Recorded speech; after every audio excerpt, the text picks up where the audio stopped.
Choice should not be seen as a matter only affecting women's rights. The matter of choice is something basic to being an American.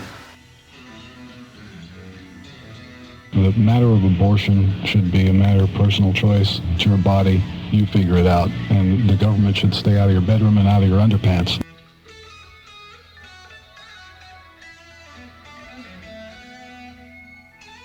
And apply that litmus test to any candidate that asks for your vote.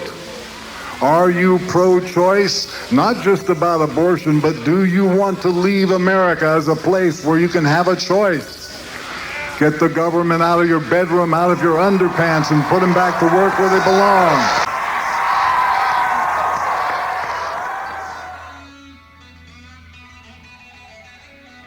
Well, I'll recapitulate what I said at the rally, that the issue is choice in all of its forms. I mean, the abortion issue has been folded into the rest of the agenda by the extreme right wing in the United States. It's just another tool that they're going to use to create a body of legislation that will allow them to convert this nation into a police state.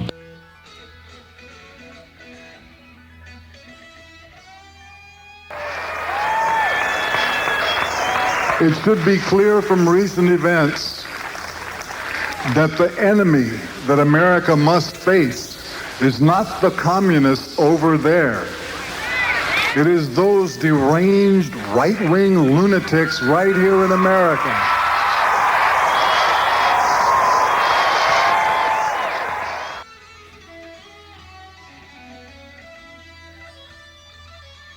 I think that basically it is a constitutional issue, and I think that if you want to be proud to be an American, then you would be proud to live in a country where you have the choice on how you want to live your life, and there's certain places where the government doesn't belong, and one of them is between your legs.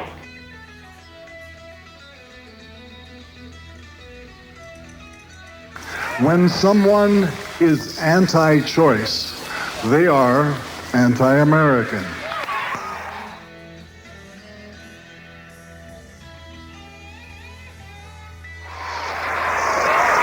Make no mistake about this.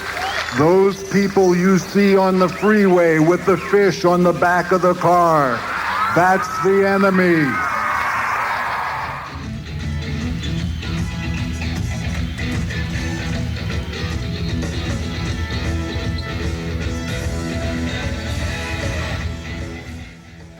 From the fundamentalist point of view, there was a lot of anti-sexuality involved in the whole idea of if we can keep people from aborting their fetuses, then maybe we can keep them from doing sex.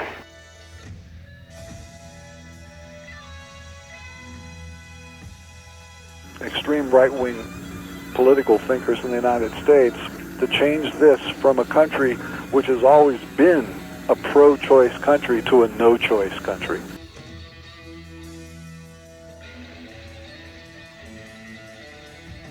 The whole abortion business is coming from the same mentality that created all that stuff in '85 about the rock and roll lyrics.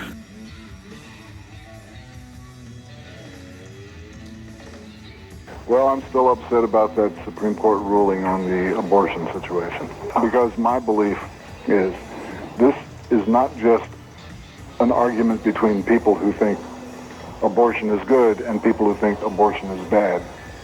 The real argument is, do you want to live in a country where you have a choice, or do you want to live in a country where you have no choice?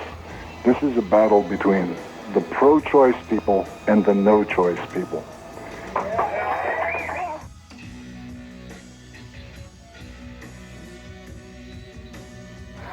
And if you lose this one, you'll lose America. This is not just about abortion. You can't let these lunatics change the way things work around here.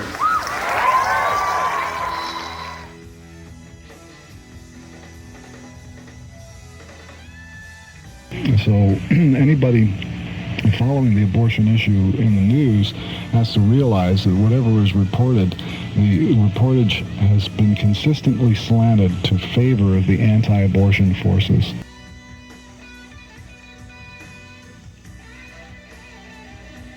it's not really pro-life, their position. It's pro-death, potentially for the mother. Yep. You see what I mean? It's like, if there's a life that ought to be saved, the mother doesn't mean anything, and we're going to do everything we can to save this fetus. And there's something strange about that.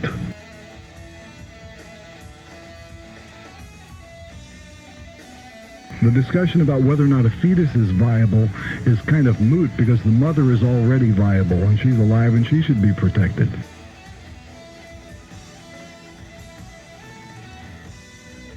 In terms of the religious aspect of this, one clue to the abortion battle is some of the signs that are being held up that you see at these demonstrations. One of them that was broadcast on CNN, I can't quote it exactly, but this is my paraphrase of a sign held by one of these anti-abortion demonstrators, that the need for the abortion is the result of sexual promiscuity, and it's, God's punishment that the Supreme Court has sort of brought this ruling down.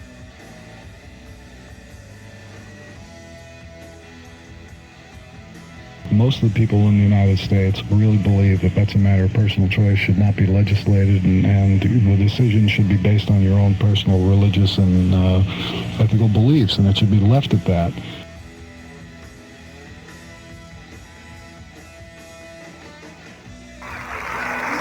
Now, I've been thinking about doing this for quite some time, and I don't know whether it really is the right time and the place to do it, but I'm going to take a chance. I would like to lead you all in a prayer. Because, when you get right down to it, anybody can pray. Now, those other guys are always praying.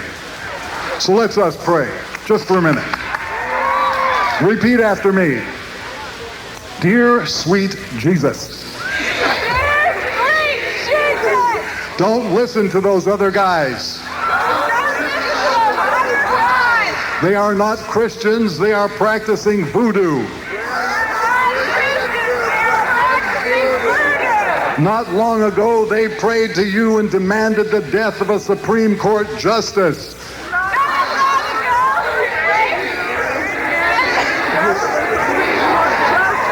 What's that got to do with Christianity, huh? Okay, Jesus, we know you're listening to us because we are the good guys. Thank you very much and good night. And don't be afraid to stand up to the people with the fish on the back of the car.